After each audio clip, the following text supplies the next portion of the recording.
Hello everyone, today I have decided to finally replace this crappy BMW business radio in the M Coupe. So the first step in doing so was opening these little flaps on each side and undoing each little screw with an Allen key. That should slide right out. And then you have to unplug this from the back and unplug this from the back. Now this connector is a little complicated.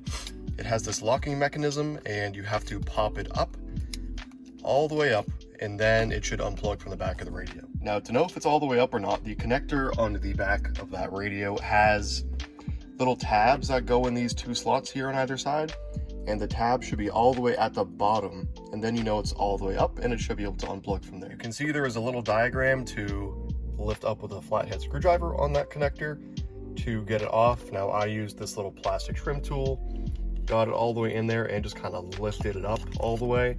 And that did the trick. Unfortunately, that was kind of a pain in the butt, so I did all that off camera, so my bad. And to replace the BMW business radio, I have gotten the Continental TR7412UB-OR. Now, as you can see, it has radio, USB, MP3, Bluetooth, and it looks fairly OEM.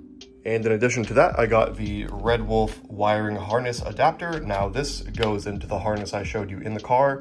And this is a aftermarket radio antenna to plug into the antenna that I showed you as well. So this splices all into these connectors that come with the radio. They are color matched and labeled, so it should be pretty straightforward. And at that point, it should be plug and play. Now, I will note the radio also came with this microphone, I believe it is.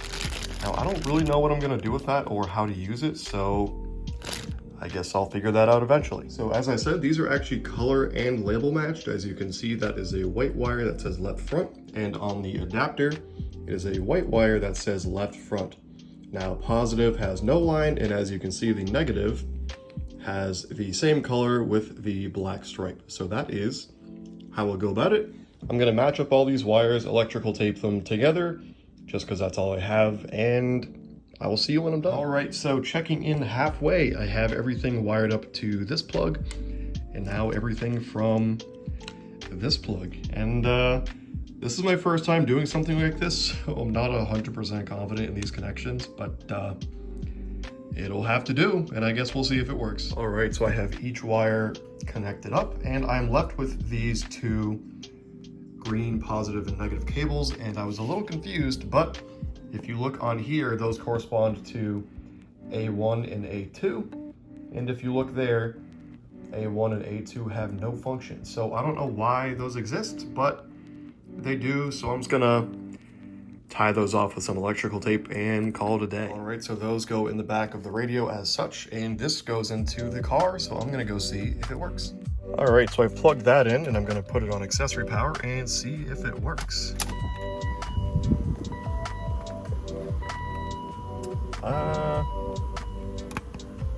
Oh! Okay, there we go. That's, sorry for screaming there. That's fun.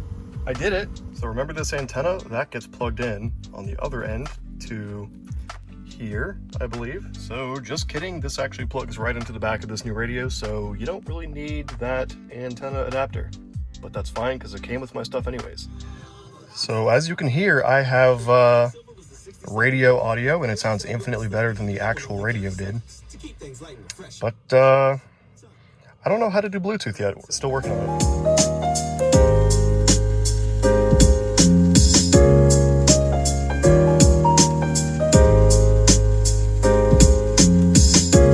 All right, so it's just loosely mounted in there now, because I don't know how the mounting bracket technically works. I've never done it before, and there's no instructions in the booklet. All right, so I got the mounting bracket off, and I believe what I have to do is bend in all these metal tabs to make it fit tightly in there.